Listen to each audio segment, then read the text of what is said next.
Right, let's bring you a look at all the weather now. Here's Chris. Hi. Hi, Victoria. Well, as we were talking, this is the hottest day of the year so far.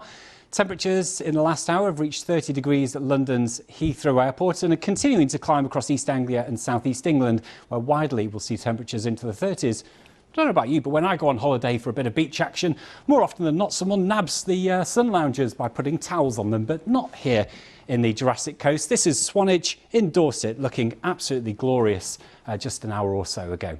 Now, the heatwave has been building across Western Europe. Across Spain, we've had temperatures reach the 40s for much of the last week. It's the earliest heatwave we've seen here for over 40 years, and the heat has been spreading its way northwards, just yesterday reaching southern France, where we had temperatures reach 40 degrees as well. This is the earliest in the year we've seen temperatures that high. So the heatwave is ferocious and it's arriving unusually early as well. Good afternoon. Well, as you can see, it's sunny, it's already very hot, and the temperature expected to exceed yesterday's, making it the hottest day of the year. Lots of sunshine, but you can see in Hampton there is a little bit of hazy sunshine. There's some high cloud. That's from weather watcher Ms. Quackers. And back to Sally, who's at King's Cross for us this evening. Sally, is it time for us to dust off our barbecues this weekend then? Well, look, my trusty thermometer here says it's still around 30 degrees. This is such a gorgeous spot. Look, you've got people enjoying themselves on the banks of the canal in the shade. You've got the gorgeous canal boats. These kids here have been having a brilliant water fight. I promise they won't get me. And then our lovely party animals here, who I hope are covered in sunscreen. Weather not quite as warm tomorrow, a bit of a mix, and it will be cooler on Sunday, but it does pick up into next week. Let's take a look. Well, we're in for a warm one tonight. It is still so hot here. Probably going to be a little bit muggy as well. And then tomorrow there's a bit of a split. So the further north you are, we've got cooler, cloudier weather, maybe the odd bit of rain around. The further south you are, you hold on to that warmer, drier weather and perhaps a bit more sunshine as well. So our very high levels of pollen will start to moderate a little bit over the next couple of days with cloudier weather, slightly cooler conditions, but they will pick up again, I'm afraid, as we move into Monday. From us all here, have a lovely evening and enjoy your weekend. I'll see you later on. Cheerio. Plenty to talk about where the weather's concerned, and Ben's here. Hi, Ben. Hi there, Hugh. I thought I'd start by talking about the source of the heat that some of us have experienced today. The source of that heat has been in the southwest of Europe, where temperatures have been extraordinarily high. It's very early in the year to have seen temperatures like these. In fact, France had its earliest 40 degrees on record. Paris today got to 35 degrees, and some of that heat has been scooped northwards into England and Wales, but also the Channel Islands, Jersey having its hottest June day on record, just above 33 degrees. Not so, though, further north and west. Here, a different wind direction. Westerly winds bringing cooler conditions. If you spent your day in Western Scotland, you'll be wondering what was all the fuss about at 14 degrees. But the winds coming down from the north, that cuts off the supply of heat from the continent. So cooler for all of us by this stage, 15 to 19. The heat does not last. Here. So, has the heat peaked?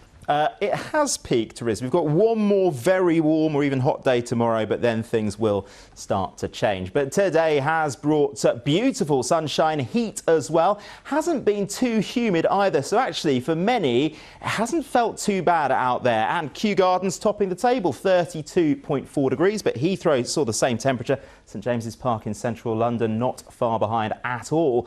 I can't promise it's going to be completely dry, but there will still be some decent spells of sunshine. So it's not a complete change weather-wise, but it will feel a lot cooler. The heat certainly has peaked, Riz. Still into the 20s. Ben, thanks very much. Have a lovely weekend. You too.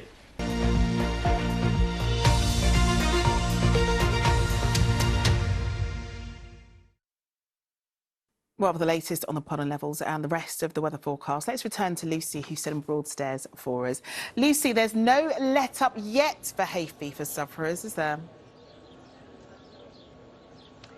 No, not quite yet, Charlene. It's been a glorious sunny day here on the Kent coast. People have been soaking up that early burst of intense summertime heat. Temperatures have soared in this part of the country today, and pollen levels have been through the roof of late, exacerbated by the fine, sunny, dry conditions of the last few days. It is peak pollen season, of course. The coast offers some relief from that pollen with a bit more of a breeze dispersing it somewhat.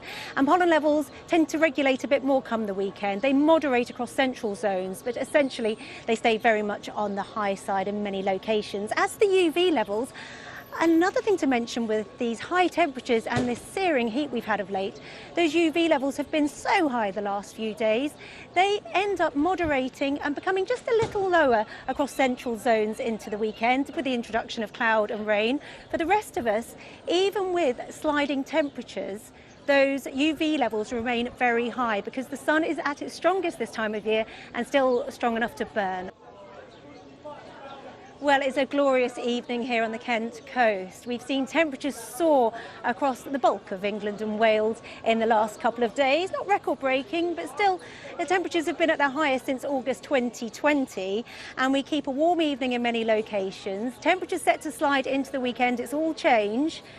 And together with this, some rain on the cards for some locations as well. Taking a look at Europe, and high pressure starting to just nuzzle its way in to northern Britain and Northern Ireland into the weekend. Here settling down quite nicely, drier and brighter, an improving situation.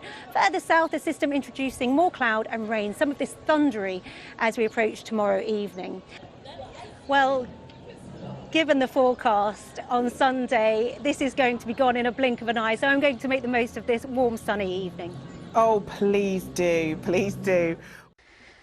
Hello again. It has been the hottest day of the year so far. We've seen temperatures go up to 33 degrees Celsius in Suffolk's Santam Downham, and in Suffolk you can see the extent of the blue skies here. Most of us across England and Wales did have the sunshine. However, we did have this area of low clouds, some mist and fog hit the coastlines of southwest England and South Wales, and underneath that it really was quite a grey and rather gloomy kind of afternoon as that murk rolled its way in from the sea. Now, of course, the heatwave we've been tracking for a number of days. In Spain, we've had temperatures over the 40-degree mark for much of the last week. It's been the earliest heatwave here for over 40 years, and that heat has been pushing its way northwards, reaching France, where yesterday we had temperatures hit 40 degrees. That was the earliest in the year that's ever happened. So this heat wave not only has been pretty ferocious, but the heat has been arriving very early in the summer season.